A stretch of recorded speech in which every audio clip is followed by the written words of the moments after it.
Assalamualaikum warahmatullahi taala wabarakatuh.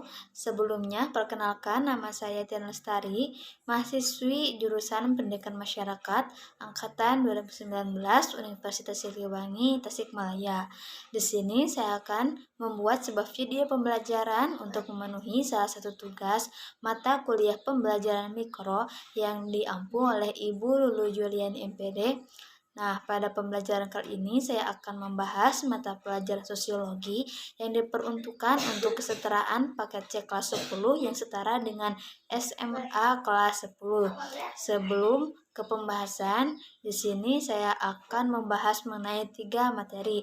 Yang pertama yaitu mengenai sejarah perkembangan sosiologi, yang kedua mengenai pengertian dan teori-teori menurut para ahli, dan yang terakhir yaitu mengenai ciri-ciri dari sosiologi.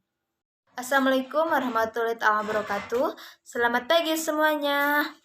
Nah, sebelum kita memasuki materi pembelajaran kali ini, alangkah baiknya kita berdoa terlebih dahulu. Berdoa dipimpin oleh ketua kelas ya. Baik, sebelum memasuki materi, Ibu akan mengabsen terlebih dahulu. Apakah semuanya hadir? Alhamdulillah, pada hari ini semuanya hadir dan sehat-sehat ya. Baik, di sini Ibu akan memberikan 3 materi mengenai pada mata pelajaran sosiologi. Yang pertama yaitu mengenai sejarah sosiologi, yang kedua mengenai pengertian atau teori-teori menurut para ahli, dan yang terakhir yaitu mengenai ciri-ciri dari sosiologi.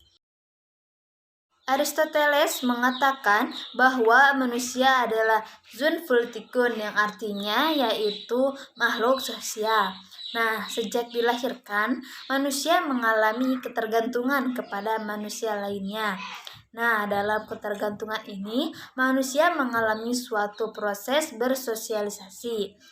Dalam kelompoknya, manusia mengembangkan cara hidup tertentu untuk mempertahankan hidupnya. Nah, cara hidup ini disebut dengan kebudayaan.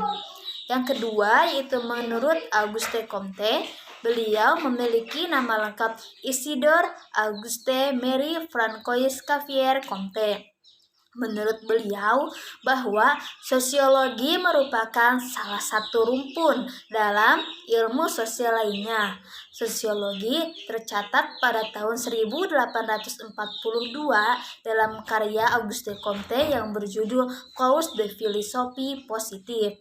Nah, sosiologi lahir dari kekhawatiran seorang ahli filsafat Perancis terhadap maraknya anarki atau tidak dipatuhinya aturan dalam masyarakat Perancis setelah pecahnya Revolusi Perancis.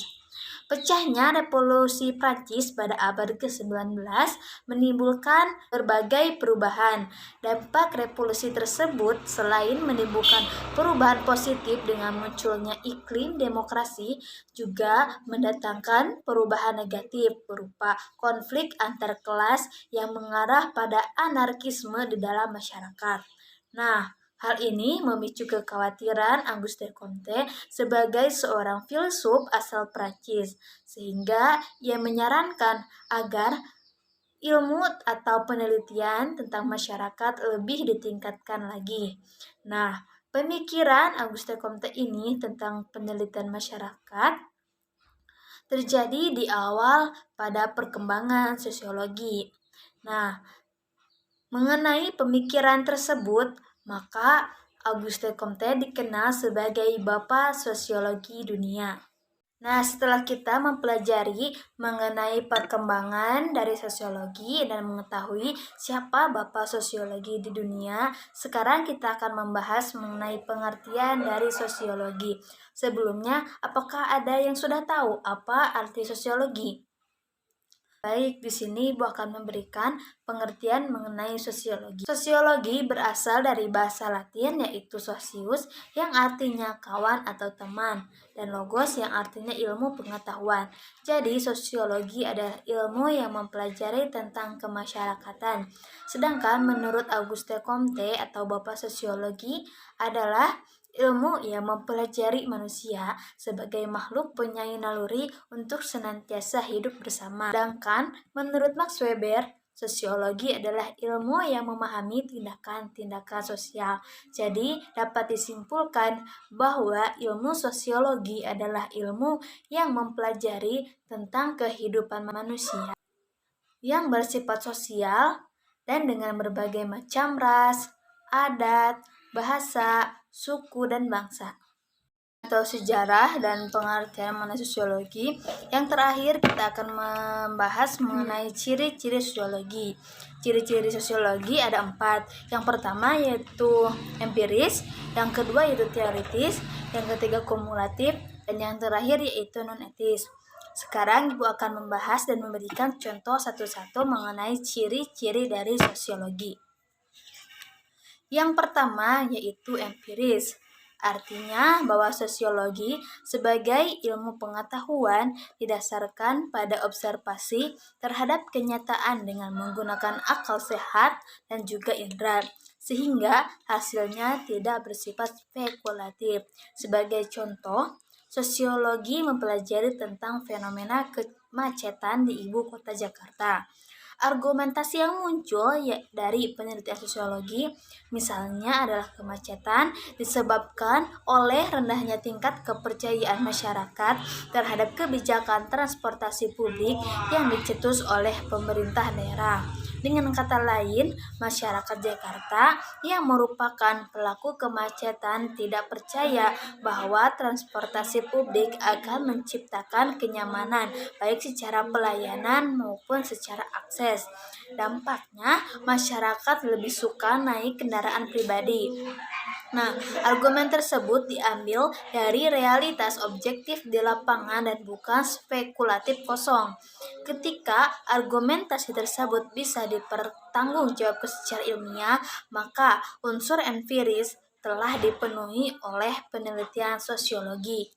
Yang kedua yaitu mengenai teoritis.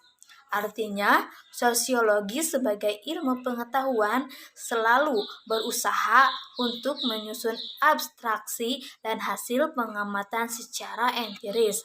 Abstraksi merupakan penarikan kesimpulan yang menjelaskan tentang hubungan sebab akibat dari gejala-gejala sosial yang diteliti. Contohnya yaitu sosiologi menjelaskan adanya hubungan yang signifikan antara kemacetan dengan tingkat kepercayaan publik terhadap pemerintah yang rendah. Abstraksi yang dihasilkan merupakan pernyataan yang menegaskan pentingnya meningkatkan kepercayaan masyarakat kepada pemerintah untuk menanggulangi kemacetan. Nah, pernyataan tersebut tidak muncul begitu saja, melainkan melalui berbagai proses yang panjang terhadap penelitian secara observasi hingga penarikan kesimpulan. Untuk yang ketiga yaitu kumulatif sebagai ciri-ciri sosiologi, artinya beberapa hasil penelitian tersebut dilibatkan dalam analisis sehingga kesimpulan baru yang sudah ada merupakan hasil akumulasi pengetahuan. Dan yang terakhir itu non-etis, artinya sosiologi membahas suatu pembahasan sosial tanpa mempersoalkan nilainya, yaitu baik atau buruknya suatu persoalan yang dibahas. Sosiologi lebih berkepentingan untuk menjelaskan mengapa suatu fenomena terjadi. Penjelasan tersebut juga harus logis, mendalam, dan mudah dipahami. Nah, contohnya yaitu sebagai masalah sosial dalam penelitian sosiologi tidak dinilai sebagai hal yang buruk. Sosiologi tidak berkepentingan untuk menjustifikasi bahwa kemacetan itu buruk. Tentu saja tidak pula mengatakan bahwa kemacetan itu baik. Sosiologi hanya menjelaskan mengapa kemacetan di ibu kota itu bisa terjadi. Ketika penjelasannya mengatakan bahwa kemacetan terjadi karena rendahnya tingkat kepercayaan publik terhadap pemerintah, sosiologi tidak pula menjustifikasi bahwa tingkat kepercayaan publik yang rendah itu buruk. Sosiologi bersifat non-etis, artinya tidak menjustifikasi baik atau buruknya suatu persoalan sosial. Nah, apakah ada yang ingin ditanyakan dari anak-anak? Alhamdulillah, semuanya sudah mengerti ya. Sebelum kita mengakhiri pembelajaran pada kali ini, alangkah baiknya kita menutup pembelajaran kali ini dengan berdoa terlebih dahulu. Silakan dipimpin oleh ketua kelas ya. Alhamdulillahirrabbilalamin. Semoga kita dapat bertemu kembali di minggu yang akan datang.